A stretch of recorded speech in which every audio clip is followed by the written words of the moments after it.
నేటి ఆత్మీయ మన్నా. అందరికీ వందనాలండి. వాక్యం చూసుకుందామండి. నెహెమ్యా గ్రంథము 6వ అధ్యాయము 3వ వచనము. నేను చేయు పని గొప్పది, దాని విడిచి మీ యొద్దకు వచ్చుటకై నేను దానినెందుకు ఆపవలెను. నెహెమ్యా చేస్తున్న పని చాలా గొప్ప పని. పడిపోయిన ప్రాకారాలను నిర్మిస్తున్నాడు. అలాంటి పని ఆపేసి నేను ఎందుకు మీ దగ్గరికి రావాలి అని ప్రశ్నిస్తున్నాడు. అతడు చేస్తున్న పని గొప్పదని అతడికి తెలుసు కాబట్టి ఆ పనిని ఆపడానికి అతడు ఇష్టపడటం లేదు. మరి అలాగే నీవు నేను చేస్తున్న పని ఎలాంటిది అనేది ఎప్పుడైనా ఆలోచన కలిగి ఉన్నామో మనము ఒక్కసారి మనల్ని మనం కూడా పరిశీలించుకుంటూ మనం ఏం చేస్తున్నాము దేవుల్లో అనే విషయాన్ని గురించి ప్రస్తావించుకుందాం. చాలాసార్లు అనేక మంది గొప్ప గొప్ప సేవకులను అలాగే పరిచర్యలో మందిరము ద్వారా సేవలో వాడబడుతున్న వారిని చూసినప్పుడు సాధారణ విశ్వాసులమైన మనలో అనేక మందికి నాకు కూడా దేవుడు వాళ్ళకి ఇచ్చిన తలాంతులు ఇచ్చి ఉంటే బాగుండేది, నేను కూడా వాళ్ళలాగా సేవ చేయడానికి నా తల్లిదండ్రులు, నా భర్త లేకపోతే భార్య ప్రోత్సహిస్తే ఎంతో బాగుండేది అని ఆలోచిస్తూ ఉంటాం కదా. ఇతరులను చూసి వారిలో సేవ చేయలేకపోతున్నానే అంటూ కుమిలిపోతూ ఎన్నో ఆత్మలు నశించిపోతూ ఉంటే ఇక్కడే కూర్చుండిపోయానే, దేవుని కోసం ఏ పని చేయలేకపోతున్నానే అని చాలామంది గృహిణులు, కొంతమంది యవ్వనస్తులు ఆలోచిస్తూ ఉంటారు. మరి దీనికి పరిష్కారం ఏమిటి అంటే, మన కోరిక తీరేది ఎలా అంటే అందుకు దేవుని వాక్యమే మంచి సమాధానం ఇస్తుంది. దావీదు, హన్నా, యాకోబు ఏమి సేవ చేశారు? కానీ వారందరూ కూడా దేవుని సేవకులని, సేవకురాండ్రని పిలువబడుతున్నారు. ప్రార్థించారు. వారు ఎవరైతే దేవుని ఆత్మతో సత్యముతో ఆరాధిస్తారో వారే దేవుని సేవకులు.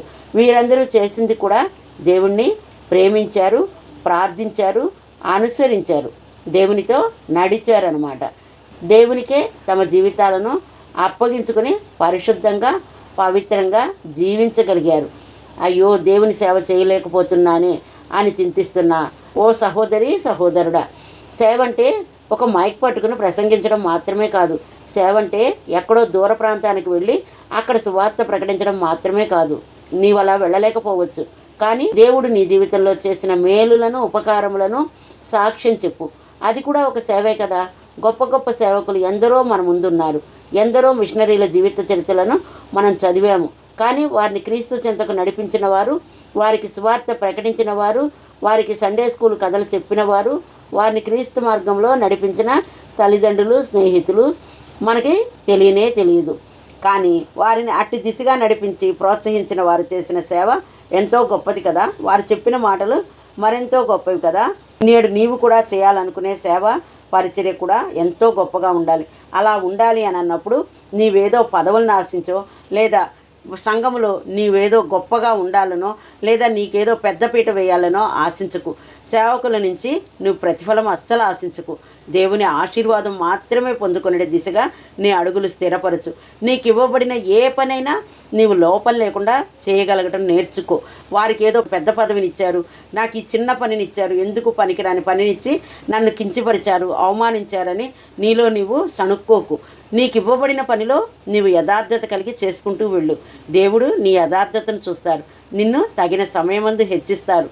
అదేవిధంగా దీవెన వర్షం నీపై కృమ్మరింపచేస్తారు. నా మటుకు నేనైతే దేవుని పని చేయాలని ఎంతో ఆశ కలిగి ఉండేదాన్ని. నాకేం చేయాలో తెలిసేది కాదు. అదేవిధంగా ఏదైనా వంట పని కానీ మరేదైనా చేయాలంటే నాకు అంతగా ఆ వంటల విషయం సరిగ్గా తెలియదు. కాబట్టి నేనేం చేయాలి నాకు అర్థం కాక ఎన్నోసార్లు ఏ పని చెయ్యలేక ఈ ఆలోచనలతోటే ఆగిపోతూ ఉండేదాన్ని. సంఘంలో పెద్ద కార్యక్రమాలు జరుగుతున్నా, పెద్ద పెద్ద మీటింగులు జరుగుతున్నా కూడా నా వంతుగా నేనైతే శారీరక పని విషయంలో సహకరించలేకపోయేదాన్ని. అప్పుడు నేను ప్రార్థనలో దేవునిని అడిగాను, దేవా నా స్థితిగతులు ఏంటో నీకు తెలుసు, నేను ఏ పనికి పనికొస్తానో నీకు తెలుసు, కాబట్టి తగిన పనిని నాకు ఇచ్చి నన్ను ప్రోత్సహించు, నన్ను నడిపించు, నన్ను బలపరచు, నేను నీ పని చేయాలని ఆశ కలిగి ఉన్నానని చెప్పి ప్రార్థించుకున్నప్పుడు దేవుడు నాకు తగిన పనిని అప్పగించారండి. నేను ఏదైతే చేయగలనో, లేదా నా హృదయాంతరంగాల్లో నేను ఏ పని కావాలనంటే ఏదో పెద్ద సింహాసనం మీద కూర్చోవాలని కాదండి. నేను చేయగలిగిన పని ఏది చేయాలనుకుంటున్నానో అదే దేవుడు నాకు ఇచ్చారు. ఆ పనిలో కొనసాగడానికి దేవుడు నాకు సహాయం చేశారు. ఆ విధంగా నేను చేయగలిగిన పనిని, దేవుని పనిని చేస్తూ ముందుకు కొనసాగుతున్నాను. అదే విధముగా నీవైనా కూడా నీకు ఇవ్వబడిన పనిలో నీవు యథార్థత కలిగి ముందుకు కొనసాగాలి. ఆ యొక్క పనిలో నీవు క్రమము కలిగి నీ పనిని నీవు చక్కబెట్టగలగాలి. అంతేగాని నా ప్రక్కన ఉన్న వాళ్ళకి అంత పెద్ద పదవి కలిగిన పనిని ఇచ్చారు, నాకు ఈ చిన్న పని ఇచ్చారు అని నీవెంత మాత్రం భేదాభిప్రాయాన్ని కలిగి ఉండకు. దేవుడు నిన్ను తప్పక చూస్తాడు. నీకు ఇచ్చింది దేవుడి చిత్తం కాకపోతే సేవకుల ద్వారా నీకు ఆ పని అప్పగింపబడదు. కాబట్టి నీవు మనుషులు ఇచ్చారని ఎంత మాత్రం తలంచుకు. ఆ పని నీకు దేవుడే ఇచ్చాడనే ఆలోచన కలిగి ఆ పనిలో ముందుకు కొనసాగు.